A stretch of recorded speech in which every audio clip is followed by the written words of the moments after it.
If you need recommendations for the Prairie Trail Readathon, then you, my friends, have come to the right place.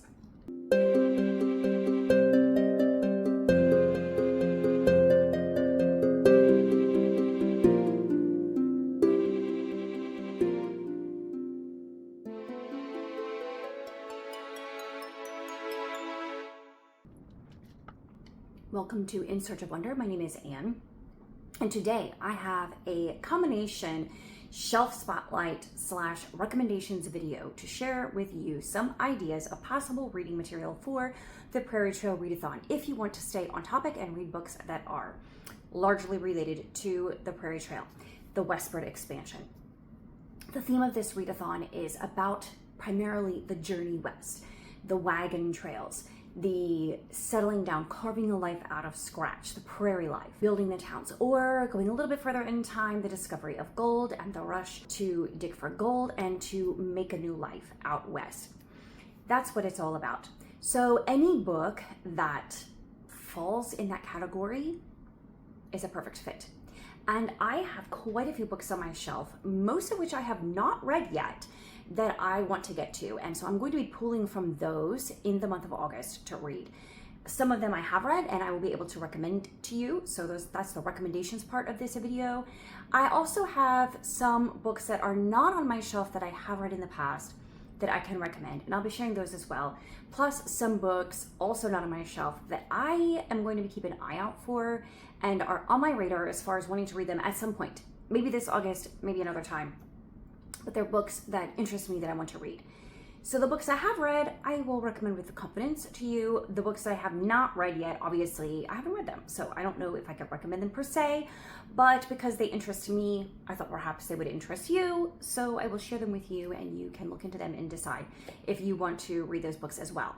And if you are watching this video and you have read some of the books that I am mentioning as being interested in, chime in the comments below if you know of any content issues or if you enjoyed that book or not, so that can give the viewers a little bit more guidance as to these books. So let's get started.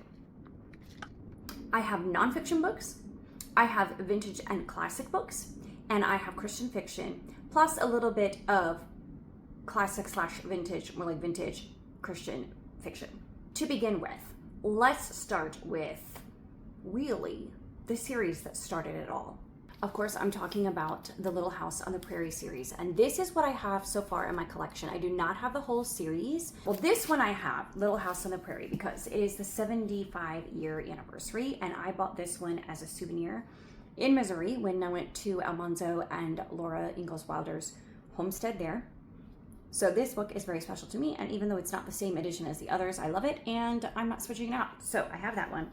But I also have this edition. I don't know which one it is. HarperCollins hardbacks. I don't know when they were printed. But anyways, these are the ones that I'm kind of collecting. It has the illustrations by Garth Williams. So far, I have Little Town on the Prairie and On the Banks of Plum Creek here in that series. So this is a whole series that details, if you didn't know, which you probably do, Laura Ingalls' family's journey west, starting from the woods of Wisconsin and then Missouri, and they ended up eventually in South Dakota. And so you can follow along with them on their journey on the wagon trail and carving out a new life out of the middle of nothing. And it's a fascinating journey. It's very well written. Laura Ingalls Wilder did a fantastic job just putting you in the setting and describing it with all senses so you really feel like you're there. And the relationships among the family members is just precious. It is one of my favorite literary families, and it's also cool to know that they were a real family. Now, I have read the entire Little House on the Prairie series more than once and 100% recommend. If you've only ever seen the TV series, then I think you will really love the books. They're different in some ways. Some of the things that happen are different. They interpret some things differently. They add stuff. But the books are awesome. And I think you really love them if you like the TV series. But if you've never read either, you should try it and see. I have one sister who doesn't really like them, but pretty much everybody else who's ever read it enjoys it a lot. Another classic book that is definitely on my TBR, and I may or may not get to it this August, but I would like to. That is O Pioneers by Willa Cather. It's really not very long. I may have read it in the past, but I don't remember really anything about it. So I'm going to read it and see if I like it. There's another book by Willa Cather, My Antonia, which is also, I think they're set in the Nebraska Prairie. So they're a little bit after the wagon train era. It's more in this settling aspect of things. So these are more like prairie, like actual prairie rather than prairie trail, but I think it still fits in the topic. And so Willa Cather is a classic American author I definitely want to try, especially this year in the 250th anniversary year. And one other is The Spell of the Yukon. So this is more about the gold rush, specifically in Alaska or the Yukon area, including Canada as well. And this is poetry. And a lot of Robert Service's poetry is very descriptive of Alaska and that area, and it's just absolutely beautiful. But there are also some really fun ballads that he has written as well, like poems in the style of ballads that tell kind of tall tales about things that happened in the Yukon Territory during the time of the gold rush and that whole era. And so some of them are really funny and some of them are a little bit tragic, and it's all just fun reading. I really enjoyed Robert Service's poetry, and I didn't know anything about it until I actually went to Alaska a couple years ago and was hearing all about him up there, and so I decided to check out his poetry and I loved it. So I think this also is a really short and easy read, and this one would go for the winter storm, the snowstorm, to give you chills, because, well, it won't give you chills, but it's definitely set in the snow, so you'll get like the goosebumps kind of feeling like it's cold. And now I have another vintage author that I have on my shelf that I can recommend only because I've read another of her books, Celia Garth, I believe it was called, but that was set during the Revolution in South Carolina. This is Jubilee Trail. This is by Gwen Bristow. It's a vintage novel, decent length actually, 564 pages. It was published in 1950. So this is the Jubilee Trail, and as it sounds, it's about the Trail West. I'll read the blurb. Jubilee Trail is a captivating novel that brings California's history to rowdy, adventurous life. Against the brilliant panorama of one of the most exciting periods in American history, Garnet Cameron, an elegant New Yorker traveling the wild Jubilee Trail with her new husband and a dance hall performer on the lam, learns tragedy, treachery, and despair. And finally, she learns how to meet life without compromise and the real meaning of friendship and love. So that one is high on my priority list personally for August, but it may interest you. I did enjoy Celia Garth that I read by her. It's historical fiction she writes historical fiction about various places and times in American history. She has another one about the gold rush called Calico Palace, and I will just read the little blurb here. Kendra comes to San Francisco, a sleepy town of 900 people, because her stepfather, an army colonel, is charged with overseeing its defenses during the Mexican War. Marnie arrives from Honolulu, well, that's interesting, to set up a gambling hall. Neither expects to be swept up in one of history's greatest adventures, which begins when tiny flakes of gold are discovered in the California hills. As both young women follow their dreams into the mining camps and back to rapidly growing San Francisco, they encounter ambitious settlers, sailors, miners, ranchers, and mysterious drifters, men who will offer them love or friendship or will break their hearts. Yet Kendra and Marnie's lives stay centered on the Calico Palace, the little gambling operation in a tent in Shiny Gulch that becomes the most opulent gambling house in California. Again, I have no idea about the content or anything, but it gets over 4 stars on Goodreads, so could be a good one. Anyway, Jubilee Trail, Calico Palace by Gwen Bristow. A couple of classic / vintage novels and books that I am interested in but don't own and haven't read. One is Streams to the River and River to the Sea by Scott Odell. And that one is about a young Sacagawea, and I believe it is middle grade or young adult. It is a shorter book, only 176 pages. So if you're looking for a shorter read, that's a good idea. Let me just read the blurb. Sacagawea, a Shoshone Indian, guided and interpreted for explorers Lewis and Clark as they traveled up the Mississippi. But she had adventures long before that one, like the time she was captured by the Minnetarees and taken away from her family and everything that she knew and loved. Looks like it's labeled on Goodreads as both young adult and children's. So I think middle grade is probably a good designation for that. I know that quite a few people read it when I was like a teenager. They read it. It was first published in 1986 when I was young. So that's an option. Another one that was popular when I was younger is A Lantern in Her Hand by Bess Streeter Aldrich, which I believe is the beginning of a series. And I'll read what it says about that book. Perfect for fans of Little House on the Prairie. In the late 1800s, married couple Abby and Will live as pioneers on the American frontier. Together they face the Nebraska plains, determined to build a house and a life for themselves. A charming classic that will appeal to listeners of all ages. So that one I think is often considered young adult. It's 251 pages. It was originally published in 1928. That one is high on my list of books that if I come across a copy or am able to acquire a copy, it will move up the priority stack for my August reading this year. I have been wanting to read it for a long time. That one gets good ratings as well, 4.2 stars on Goodreads, so that's pretty good. And I want to say there are 4 books in this series. Yes. The first one is A Lantern in Her Hand, and then Song of Years, The Lieutenant's Lady, and Miss Bishop. One more recommendation is the author Patricia McLachlan, who wrote middle grade books. You're probably familiar with the titles Sarah, Plain, and Tall, but she has other books, and they're all set in kind of like that whole era of pioneer life. And they're short and sweet and heartwarming books, so I definitely recommend Patricia McLachlan if you're looking for something short and sweet to read, but that is on topic. So those are the classic and vintage books that I either own and have read and can recommend, or I own and want to read, or I don't own, but I want to read one day. So let's move on to nonfiction. I have a whole stack here of nonfiction that I really want to read. There's no way I'm reading all of it in August, but I would love to get to as much of it as possible. And yeah, I have one nonfiction to recommend that I actually have read. And oh my goodness, this was my favorite book last year. The Indifferent Stars Above, The Harrowing Saga of the Donner Party by Daniel James Brown. Daniel James Brown wrote The Boys in the Boat, which was a best-selling book some years back. And this book, I haven't read The Boys in the Boat.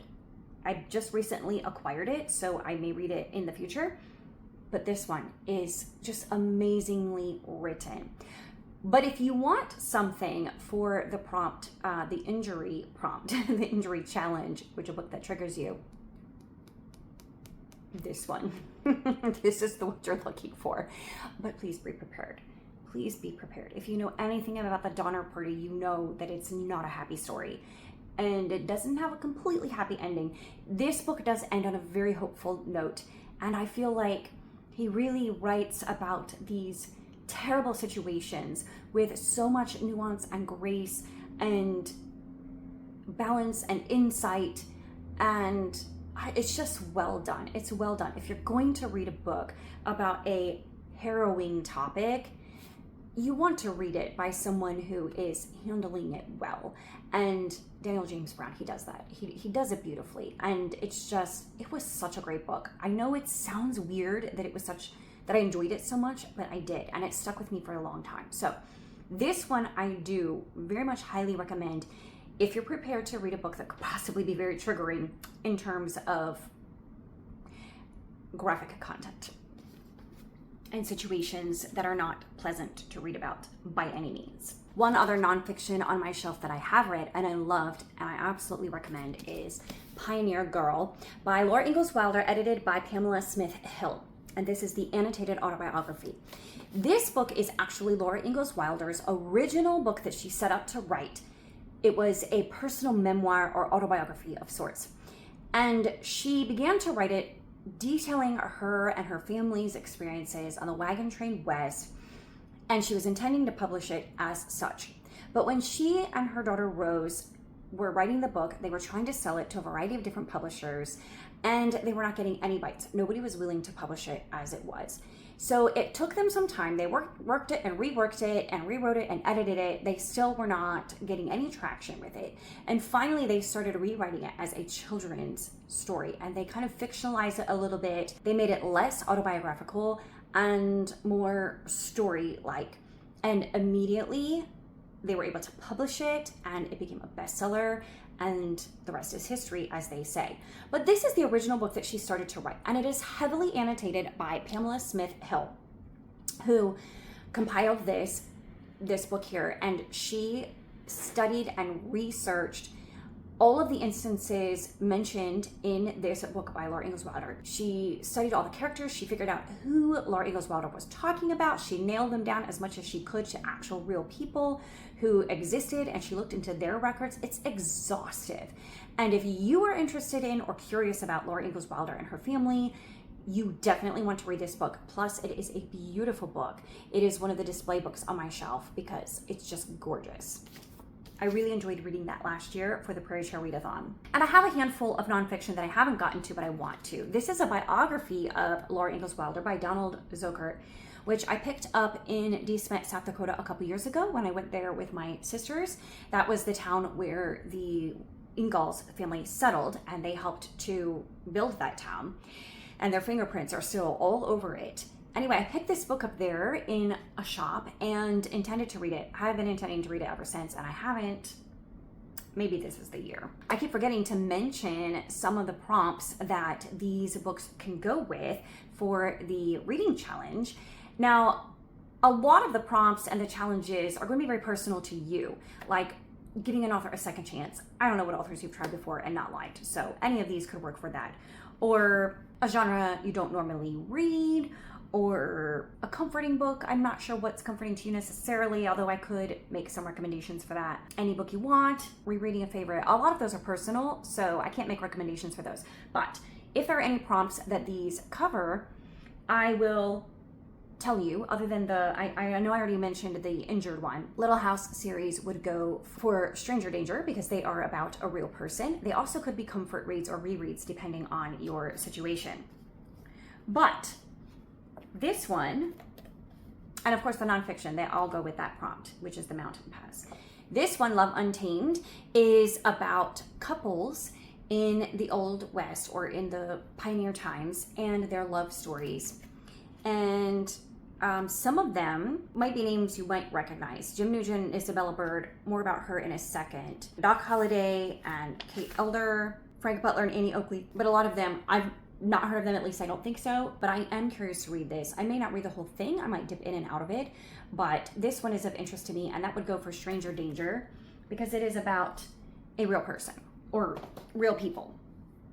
Then Women's Diaries of the Westward Journey. This would also go for loneliness and isolation because it is epistolary. These are actual diaries of women who traveled west and detailing their experiences, and I think that was so fascinating. There are 5 or 6 entries from different women in here, and I don't know that I would read all of them. This is the sort of book that maybe I dip in and out of, like maybe read some this year, some next year, etc. But I do want to read some of these diary entries. And then finally, this one would go for The River Crossing because it has a river on the front. That is The Pioneers by David McCullough. I'm currently reading 1776 by him and enjoying it overall. I've heard mixed things about this one as far as his approach to the way he tells the story, his narrative style, I guess, if you will, how he framed this story of the pioneers. I've heard some complaints about it, but I've also heard that people really loved it. A lot of people consider it to be an excellent work about this time period. I know David McCullough is generally a well-respected historian, so all that to say, I don't really know if I'm going to love it or not, but I do want to read it, and it is high on my priority list. It's a nonfiction, so it works for Mountain Pass as well. So this one is a great one to read for this readathon. I also have The World of Laura Ingalls Wilder by Marta McDowell. And this one is what it sounds like. It's just telling you all the information about the Ingalls life from its setting and what life was like in America at that time. And I just love things like that. Things that just tell you about the day-to-day history of a place or a time and a setting. it's just fascinating to me, and it's got a lot of illustrations and photographs. So I think that would be a really fun book to read. I mentioned Isabella Bird before. She is the author of a book called A Lady's Life in the Rocky Mountains, which again would work for the loneliness and isolation prompt, because I believe it is epistolary. I believe it is another diary entries book. I'll read the blurb. A cosmopolitan, middle-aged English woman touring the Rocky Mountains in 1873, Isabella Bird had embarked upon a trip that called for as much stamina as would have been expected of an explorer or anthropologist, and she was neither. Possessing a prodigious amount of curiosity and a huge appetite for traveling, she journeyed later in life to India, Tibet, China, Japan, Korea, and Canada, and wrote 8 successful books about her adventures. In this volume, she paints an intimate picture of the Wild West, writing eloquently of flora and fauna, isolated settlers, and assorted refugees from civilization, vigilance committees and lynchings, and crude table manners, yet a gentle civility, even chivalry among the men she encountered in the wilderness. Thoughtfully written, this captivating narrative provides a vibrant account of a bygone era and the people that forever changed the face of the frontier. So that, I guess more memoir style, maybe not journal entries, but I am very interested in that one. I don't actually have a copy of it, but I've been wanting to read it ever since I heard about it. So that is my nonfiction recommendations. Now let's move on to some fiction, primarily Christian fiction here. First off with the ones that I have read, and that is these 3 selections by Francine Rivers. We've got Redeeming Love, Scarlet Thread, and The Lady's Mine, which I recommend all of them to one degree or another. I really loved Redeeming Love. Now, as far as a book that triggers you, maybe that's another one for that prompt. Some people do get a little bit triggered by that one, so that one is to read with care and caution if you haven't read it before. If you have read other things by Francine Rivers and didn't really like them, you can try that one, give it a second chance. That would go for the snake bite prompt. I really enjoyed Redeeming Love. Out of the 3 of these, it's definitely my favorite.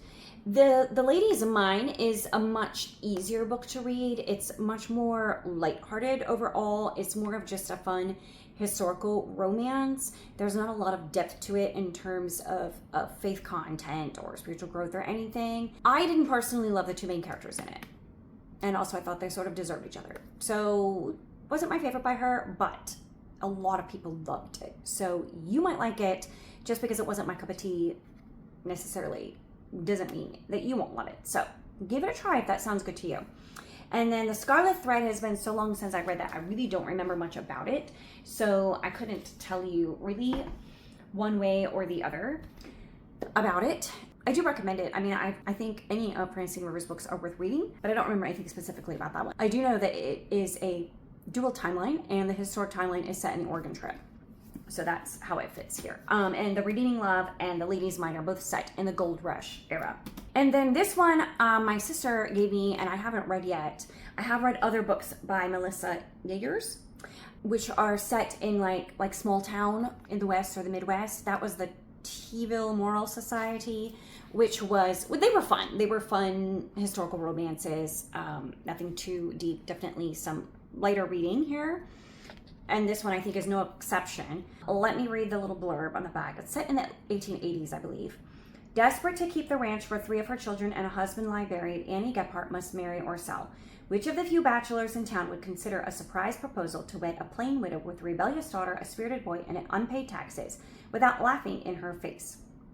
So she's trying to build a ranch. Like I believe she and her husband moved out there to build this ranch, but then her husband passed away, and so now she's trying to keep it going and keep her family alive. So that is that one. Again, I don't know anything about it other than what I just read to you and the fact that I've read and enjoyed to one extent or another her other books. So lighter read options if you are looking for something more entertaining. There are quite a few other Christian fiction authors that I can mention whose books I do not necessarily have on hand to show you, but I have read them and enjoyed them.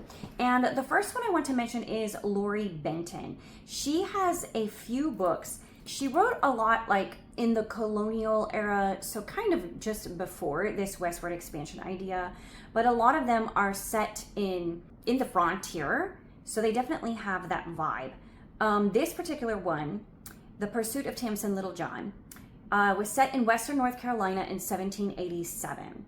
And it says, to escape a threatening stepfather and an unwanted marriage, Tamsin Littlejohn enlists the aid of Jesse Bird, a frontiersman she barely knows, to spirit her away from Morganton, North Carolina, west beyond the Blue Ridge Mountains. So it does have that journey west aspect, just following the Revolutionary War.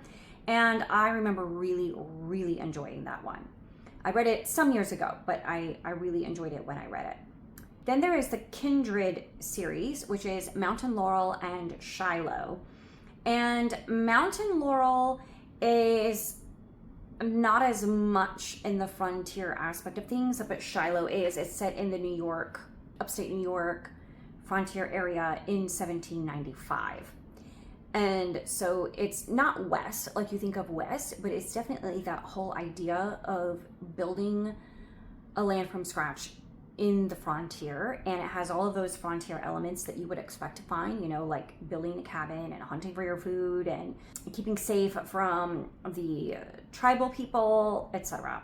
Another book by the same author that I have not read is Many Sparrows, and it is about this. In 1774, the Ohio-Kentucky frontier pulses with rising tension and brutal conflicts as colonists push westward and encroach upon Native American territories. The young Inglesby family is making the perilous journey west when an accident sends Philip back to Redstone Fort for help, forcing him to leave his pregnant wife Claire and their 4-year-old son Jacob on a remote mountain trail. Sounds harrowing. Sounds like it might give you chills, so that could work for the winter storm prompt. And then another author that has a few books on the subject would be Laura France. Laura France writes primarily books set in the colonial revolutionary era, but she does have a few books that have this Western settling frontier life aspect. And one is called Courting Morrow Little. And I have read it. I don't remember what I rated it, but I think overall I remember enjoying it. It says Morrow Little is haunted by the memory of the day her family was torn apart by raiding Shawnee warriors. Now that she is nearly a grown woman and her father is ailing, she must make difficult choices about the future. Several men, ranging from the undesired to the unthinkable, vie for her attentions. But she finds herself inexplicably drawn to a forbidden love that both terrifies and intrigues her. Can she betray the memory of her lost loved ones and garner suspicion from her friends by pursuing a life with him? Or should she seal her own misery by marrying a man she doesn't love? This sweeping tale of romance and forgiveness will envelop readers as it takes them from a Kentucky fort through the vast wilderness to the west in search of true love. A Moonbow Night is one that I have read by her that I gave 4 stars, and it does have these elements of living on the frontier, I think in Kentucky. It says, after fleeing Virginia, Temperance Tucker and her family established an inn along the Shawnee River. It's a welcome way station for settlers and frontiersmen traveling through the wild Cumberland region of Kentucky. Men like Sion Morgan, Sean? Zion? I don't know. A Virginia surveyor who arrives at the inn with his crew looking for an experienced guide. When his guide appears, he balks. He certainly didn't expect a woman, but it is not long before he must admit that Tempe's skill in the wilderness rivals his own. Still, the tenuous tie they are forming is put to the test as they encounter danger after danger and must rely on each other. So, there is that, A Moonbow Night by Laura France. And one other by her that Goodreads says I have not read, but I actually am quite sure that I have. The Frontiersman's Daughter by Laura France. Lovely but tough as nails, Lael Click is the daughter of a celebrated frontiersman. Haunted by her family's former captivity with the Shawnee Indians, as well as the secret sins of her family's past, Lael comes of age in the fragile Kentucky settlement her father founded.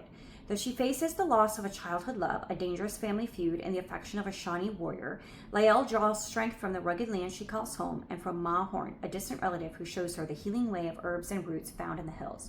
But the arrival of an outlander doctor threatens her view of the world, God, and herself, and the power of grace and redemption. This epic novel gives readers a glimpse into the simple yet daring lives of the pioneers who first crossed the Appalachians, all through the courageous eyes of a determined young woman. Laura France's debut novel offers a feast for readers of historical fiction and romance lovers alike. So that one, I guess I haven't read it. That title sounds really familiar, but not everything about the story does, so maybe I didn't. Another author that has written a lot of books set in the West, some of them would be on topic, some of them are just set in the West and don't really have anything to do with this, is Jane Kirkpatrick. And I will say I've read a book by her, All She Left Behind, and I gave it 3 stars. I kind of found it a little bit dry and slow moving, but let me tell you what it's about. It's called All She Left Behind, and the blurb is, already well versed in the natural healing properties of herbs and oils, Jenny Pickett longs to become a doctor. But the Oregon frontier of the 1870s doesn't approve of such innovations as women attending medical school. To leave grief and guilt behind, as well as support herself and her challenging young son, Jenny cares for an elderly woman using skills she's developed on her own. When her patient dies, Jenny discovers that her heart has become entangled with the woman's widowed husband, a man many years her senior. Their unlikely romance may lead her to her ultimate goal, but the road will be winding and the way forward will not always be clear. Will Jenny find shelter in life's storms? Will she discover where healing truly lives? That one, I had mixed thoughts about it. The writing was good, and there were things about it that I really enjoyed, and I want to try more of this author. So this one would work for me for the snakebite prompt, to try this author again. And she has other books that are definitely set in this time period. I will mention just one. That would be high on my priority list personally, and also it would fit a couple of prompts. This would fit the Winter Storm prompt, and I think it would fit the Stranger Danger prompt, but I'm pretty sure it's about real people, and it will be Snakebite for me, so giving an author a second chance. It's called One More River to Cross by Jane Kirkpatrick, and the blurb says, in 1844, 2 years before the Donner Party, the Stevens Murphy Company left Missouri to be the first wagons into California through the Sierra Nevada mountains. Mostly Irish Catholics, the party sought religious freedom and education in the mission-dominated land and enjoyed a safe journey until October, when a heavy snowstorm forced difficult decisions. The first of many for young Mary Sullivan, newlywed Sarah Montgomery, the widow Ellen Murphy, and her pregnant sister-in-law, Melissa. When the party separates in 3 directions, each risks losing those they loved and faces the prospect of learning that adversity can destroy or redefine. 2 women and 4 men go overland around Lake Tahoe. 3 men stay to guard the heaviest wagons, and the rest of the party, including 8 women and 17 children, huddled in a makeshift cabin at the headwaters of the Yuba River, waiting for rescue or their deaths. That sounds so much like the Donner Party. I think it's a real experience that happened, a real situation, unrelated, and it's just eerie, I guess, that it's so similar to the Donner Party. Anyway, that one is high on my list of ones that I would like to try. And Jane Kirkpatrick is a Christian author, I believe, but her books aren't strictly Christian. I don't know that they're published by a Christian publishing company. I guess that one was published by Rebel, so never mind. I guess it is. I just don't remember, in the one that I read, I don't remember there being strong faith content. So maybe that one was not, or it doesn't really matter, honestly. In the end, those lines get really blurred. But let me just see who published that one. All She Left Behind. Yeah, by Rebel. So it is solidly in Christian fiction if you go by publisher. Another author I want to mention is Jeanette Oke. Now, I have been delighted recently to observe a trend that Jeanette Oke and Lori Wick in particular are authors from my teen and young adult years that younger readers today are rediscovering, which I think is awesome. And they're definitely vintage by this point, because I'm pretty vintage myself. But I just think it's so fun to see younger readers discovering them for the first time, books that I essentially grew up on. And Jeanette Oke, I think it was her first series, the Love Comes Softly series, and it might be her best. There's another series of the Heart, that I really loved as well. It's very gentle, beautiful little stories, maybe more like young adult, but I really enjoyed those. But her Love Comes Softly series is, I don't know, 6, 7, 8 books, and it begins with, in the first book, a marriage of convenience that takes place on the wagon train out west. And it's a marriage of necessity, I guess you could say. And so the relationship develops from there, and then it kind of becomes like a family saga, their children and their children's children, and you just follow their lives as they settle out in the prairie and build a town and move on from there. So Love Comes Softly, I do recommend if you want to see what the chatter is about Jeanette Oke for yourself. That is a great place to start. In fact, probably one of my favorite series by her. I wouldn't mind revisiting her myself. That would definitely fit for the prompt for a comfort read or a reread for myself, or if you're my age, you probably read them also, and perhaps it would be the same for you. It would work for those prompts. Those are definite ideas. She also has one set in the Canadian West, When Calls the Heart, that series. Now, the TV show was loosely based on that in the beginning, but it went it's gone far off that. It's not related to that at all anymore. The book series was pretty good. That one is a little heavier though. It has some heavier topics in that one. So I don't have those books on hand, but I definitely have read them and can 100% recommend them if you're interested in finding out if you like Jeanette Oke at all. Some vintage Christian fiction reading for you.